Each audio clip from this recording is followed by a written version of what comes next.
ॐ श्रीगुरुभ्यो नमः। अथ श्रीमन्नारायणीयं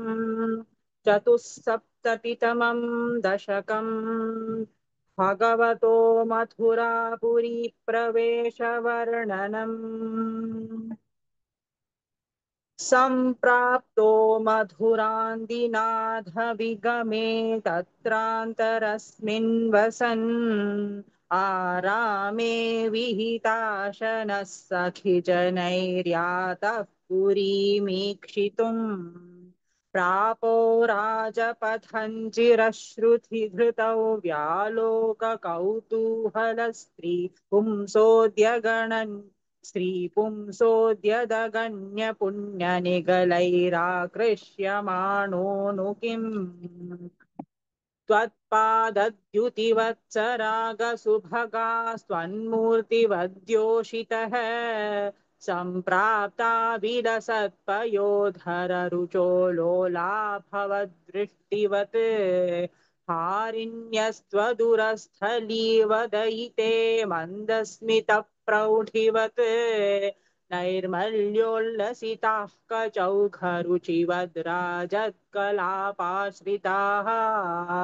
तासामाकलयन्नपाङ्गवलनैर्मोदं प्रहर्षाद्भुतौ व्यालोलेषु जनेषु तत्र रजकं कञ्चित्पटीं प्रार्थयन् कस्ते दास्यति राजकीयवसनै याहीति तेनोदितः सद्यस्तस्य करेण शीर्षमहृता सोऽप्यापपुण्याङ्गतिम् भूयो वायकमेकमायतमतिन्दोषेण वेषोचितम् दाश्वांसं स्वपदन्निनेथ सुकृतं को वेद जीवात्मनाम् मालाभिस्तबकैस्तवैरपि पुनर्मालाकृता मानितः भक्तिं तेन वृतान्दिदेशिथर्वराल्लक्ष्मीं च लक्ष्मीपते कुब्जामब्जविलोचनां पथि पुनर्दृष्ट्वाङ्गरागे तया दत्ते दत्ते साधु किलाङ्गरागमददास्तस्या महान्तं हृदि चित्तस्थामृजुतामथ प्रथयितुं गात्रेऽपि तस्या स्फुटम् गृह्णन्मञ्जुकरेण तामुदयन् गृह्णन्मञ्जुकरेण तामुदनयस्तावज्जगत्सुन्दरीम् तावन्निश्चितवैभवास्तव विभो नात्यन्तपापा जनाः यत्किञ्चिद्ददते स्म शक्त्यनुगुणं ताम्बूलमाल्यादिकम् गृह्णानः कुसुमादिकिञ्चन तदा मार्गे निबद्धाञ्जलिः नातिष्ठम्बतः यतोऽद्य विपुलामार्तिव्रजामि प्रभो एष्यामीति विमुक्तयापि भगवन्नालेपदात्र्यातया दूरात् कातरया निरीक्षितगतिस्त्वं प्राविशो गोपुरम् आघोषानुमितत्वदागममहाहर्षोल्ललद्देवकी वक्षोजप्रगलत्पयोरसमिषा त्वत्कीर्तिरन्तर्गता आविष्टो नगरी महोत्सववतीं कोदण्डशालां व्रजन् माधुर्येण नु तेजसानुपुरुषैर्दूरेण दत्तान्तरः स्रग्भिर्भूषितमर्चितौ वरधनुर्मामेति वादात् पुरः प्रागृह्णाः समरोपयः किल समाक्राङ्क्षीरभाङ्क्षीरपि श्वः कंसक्षपणोत्सवस्य पुरतः प्रारम्भतूर्योपमः चापध्वंसमहाध्वनिस्तव विभो देवानरोमाञ्चयत् कंसस्यापि च वेपथुस्तदुदितः कोदण्डखण्डद्वयी चण्डाभ्याहतरक्षिपूरुषरवैरुत्फूलितो भूत्वया शिष्टैर्दुष्टजनैश्च दृष्टमहिमा प्रीत्या च भीत्या ततः सम्पश्यन् पुरसम्पदन् प्रविचरन् सायं गतो वाटिकाम् श्रीदाम्ना सह राधिका विरहजङ्खेदौ वदन् प्रस्वपन् आनन्दन्नवतारकार्यघटनाद्वादेश संरक्ष माम् इति श्रीमन्नारायणीये भगवतो मथुरापुरी प्रवेशवर्णनं नाम चतुस्सप्ततितमं दशकं समाप्तम्। नारायणाखिलगुरो भगवन्नमस्ते। नारायणाखिलगुरो भगवन्नमस्ते। अथ पञ्चसप्ततितमं दशकं कंसवधवर्णनम्। प्रातः सन्त्रस्तभोजक्षितिपतिवचसा प्रस्तुते मल्लतूर्ये सङ्घे राज्ञां च मञ्चान् अभिययुषि गते नन्दगोपेऽपि हर्यम् कंसे सौधाधिरूढे त्वमपि सह बलः सानुगश्चारुवेशः रङ्गद्वारङ्गतो भोः कुपितकुवलया पीडनागावलीढम् पापेष्ठापेहि मार्गाद्रुतमिति वचसा निष्ठुरक्रुद्धबुद्धेः अम्बष्टस्य प्रणोदादधिकजवजुषा हस्तिना गृह्यमाणः केलीमुक्तोऽथ गोपी कुचकलशचिरस्पर्धिनं कुम्भमस्य व्याहत्यालीयथास्त्वं चरणभुवि पुनर्निर्गतो वल्गुहासी हस्तप्राप्योऽप्यगम्यो झटिति मुनिजनस्येव धानौ गजेन्द्रम् क्रीडन्नापात्य भूमौ पुनरभिपततस्तस्य दन्तं सजीवम् मूलादुन्मूल्य तन्मूलगमहितमहामौक्तिकन्यात्ममित्रे राधास्त्वं हारमेभिर्ललितविरचितं राधिकायै दिशेति गृह्णानन्दन्तमं सेयुतमथ हलिना रङ्गमङ्गाविशन्तम् त्वामङ्गल्याङ्गभङ्गीरभसहृतमनोलोचना वीक्ष्य लोकाः हंहो धन्यो हि नन्दो न हि पशुपालाङ्गनानो यशोदा नो नो धन्येक्षणासस् नो नो धन्येक्षणास्मस्त्रिजगति वयमेवेति सर्वे शशंसुः पूर्णं ब्रह्मैव साक्षान्निरवधि परमानन्द सान्द्रप्रकाशम् गोपेषु त्वव्यलासीर्न खलु बहुजनैस्तावदावेदितो भूः दृष्ट्वा त्वान्तदेदं प्रथममुपगते पुण्यकाले जनौघाः पूर्णानन्दा विपापा सरसमभिजगुस्त्वत्कृतानि स्मृतानि चाणूरो मल्लवीरस्तदनु नृपगिरा मुष्टिको मुष्टिशाली त्वां रामं चाभिपेदे झटझटिति मिथो मुष्टिपातातिरूक्षम् उत्पातापातनाकर्षणविविधरणान्यासतां तत्र चित्रम् मृत्योः प्रागेव मल्लप्रभुरगमदयं भूरिशो बन्धमोक्षान्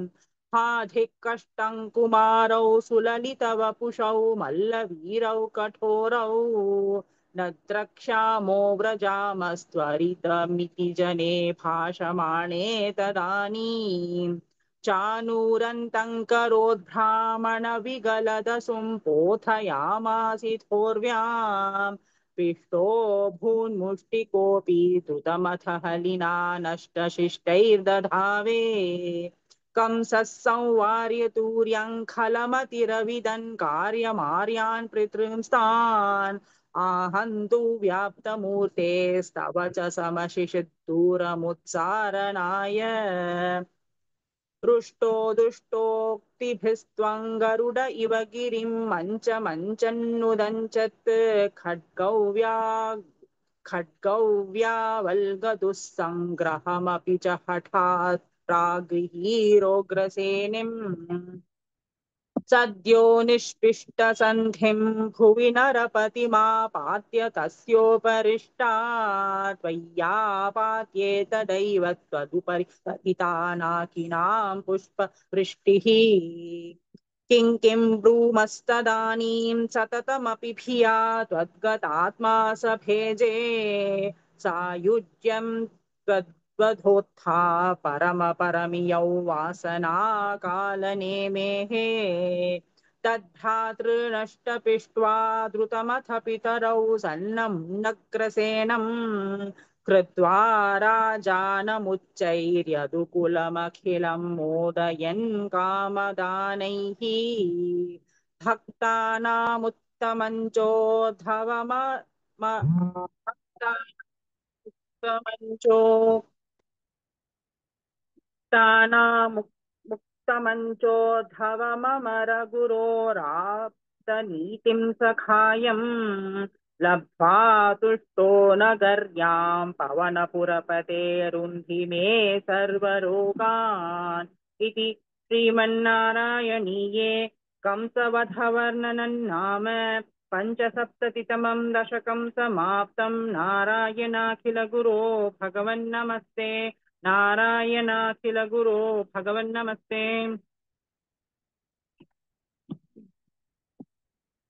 अथ षट्सप्ततितमं दशकम् उद्धवदूत्यवर्णनम्। गत्वा सान्दीपनिमथ चतुष्षष्टिमात्रैरहोभिः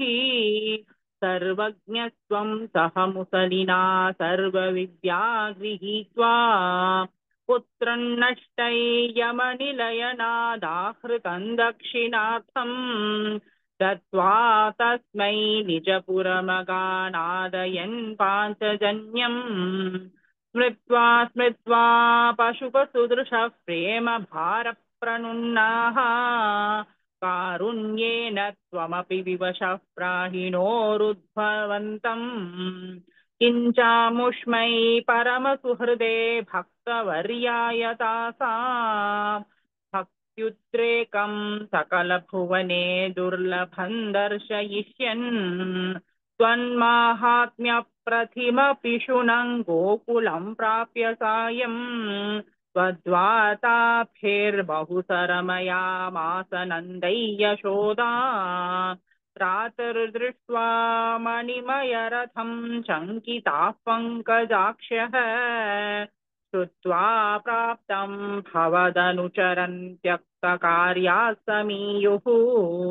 दृष्ट्वा चैनं त्वदुपमलसद्वेषभूषाभिरामम् स्मृत्वा स्मृत्वा तव विलसितान्युच्चकैस्तानि तानि रुद्धालापाः कथमपि पुनर्गद्गदावाच मूचुः सौजन्यादीन् निजपरभिदामप्यलौ विस्मरन्त्यः श्रीमन् किं त्वं पितृजनकृते प्रेषितो निर्दयेन स्वासौ कान्तो नगरसुदृशां हाहरेनाथपायाः आश्लेषाणाममृतवपुषो हन्त ते चुम्बनानाम् उन्मादानां कुहकवचसां विस्मरेत् कान्तकावा रासक्रीडा लुलितललितौ विश्लथत्केशपाशम् मन्दोद्भिन्नश्रमजलकणल्लोभनीयं त्वदङ्गम् कारुण्याब्धे सकृदपि समालिङ्गितुं दर्शयेति प्रेमोन्मादा भुवनमदनत्वत्प्रिया स्वां विलेपुः एवं प्रायैर्विवशवचनैराकुला गोपिकास्ताः त्वत्सन्देशैः प्रकृतिमनयत्सोऽथ विज्ञानगर्भैः भूयस्ताभिर्मुदितमतिभिस्त्वन्मयीभिर्वधूभिः तत्तद्वार्ता सरसमनयत् कानिचिद्वासराणि त्वत्प्रोद्गानैः सहितमनिशं सर्वतो गेहकृत्यम् त्वद्वातैव त्वद्वार्तैव प्रसरति मिथस्सैव चोत्स्वापलापाः चेष्टाः प्रायस्त्वदनुकृतय स्वन्मयं सर्वमेवं दृष्ट्वा तत्रौ व्यमुहदधिकौ विस्मयादुद्भवोऽयम् राधाया मे प्रियतममिदं मत्प्रियैवं ब्रवीति त्वं किं मौनं कलयसि सखे मानिनी मत्प्रियेव इत्याद्येव प्रवदति सखि त्वत्प्रियो निर्जने माम् इत्थौ वादैररमयदयन् त्वत्प्रियामुत्पलाक्षीम् एषामित्रागनुपगमनं केवलं कार्यभारात् विश्लेषेऽपि स्मरणदृढता सम्भवान् मास्तु खेदः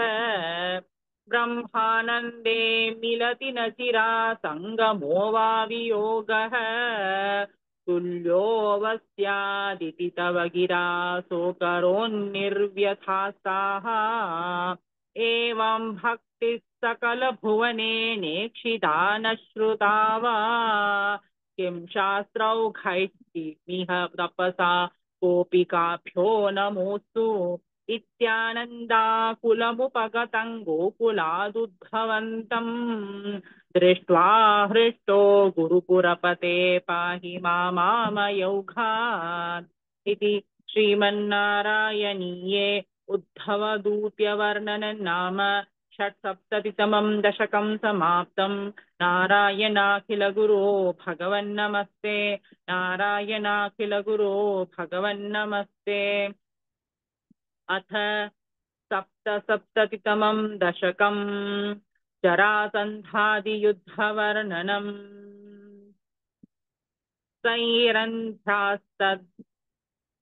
सैरन्ध्यास्तदनुचिरं स्मरातुरायाः यातो भूसुललितमुद्धवेन साधम् आवासं त्वदुपगमोत्सवं सदैव ध्यायन्त्याः प्रतिदिनवाससज्जिकायाः उपगते त्वयि पूर्णमनोरथां प्रमदसम्भ्रमकं प्रपयोधरां विविधमाननमादधतीं मुदा रहसितां रमयाञ्च कृशे सुखम् पृष्टावरं पुनरसो अवृणोद्वराकी भूयस्त्वया सुरतमेव निशान्तरेषु सायुज्यमस्विति वदेद्बुध एव कामम् सामीप्यमस्त्वनिशमित्यपि ब्रवीत् किम् ततो भवान् देव निशासु कासुचित् मृगीदृशन्तान् निभृतौ विनोदयन् अदादुपश्लोक इति श्रुतं सुतं स नारदात् सात्वततन्त्रविद्बभौ अक्रूरमन्दिरमिथोऽथ बलोधवाभ्याम् अभ्यर्चितो बहुनुतो मुदितेन तेन एनौ वृसिज्य विपिनागत पाण्डवेयवृत्तौ विभेदिथ तथा धृतराष्ट्रचेष्टाम् विघाताच्च मातुः परमसुहृदो भोजनृपतेः जरासन्धेरुन्धस्य नवधिरुषान्धेथमसुराम् रथाद्यैर्दोर्लभैः कतिपयबलस्त्वं बलयुतः त्रयोविंशत्यक्षौहिणि तदुपनीतं समहृताः बद्धं बलादथ बलेन बलोत्तरं त्वं भूयो बलोद्यमरसेन मुमोचितैनं निःशेषदिग्जयसमाहृतविश्वसैन्यात् कोऽन्यस्ततो हि बलपौरुषवां तदानीं भग्नस्तलग्नहृदयोऽपि नृपैः प्रनुन्नः युद्धं त्वया व्यथितषोडश कृत्व एवम् अक्षौहिणी शिव शिवास्य जघन्थ विष्णो सम्भूय सैकणवितत्रिशतं तदानीम् अष्टादशेस्य समरे समुपेयुषि त्वं दृष्ट्वा पुरोथ यवनैयवनत्रिकोट्या त्वष्ट्राविधाप्य पुरमाशुपयोधि मध्ये तत्राथ योगबलतस्त्वजनाननैषीः पद्भ्यां त्वं पद्ममाली चकित इव पुरान् निर्गतो धावमानः म्लेच्छेषेणानुयातो वधसुकृतविहीनेन शैल्येऽन्यलैषीः सुप्तेनाङ्घ्याहतेन द्रुतमथ मुषुकुन्देन भस्मीकृतेऽस्मिन् भूपायास्मै गुहान्ते सुललितवपुषा तस्थिषे भक्तिभाजे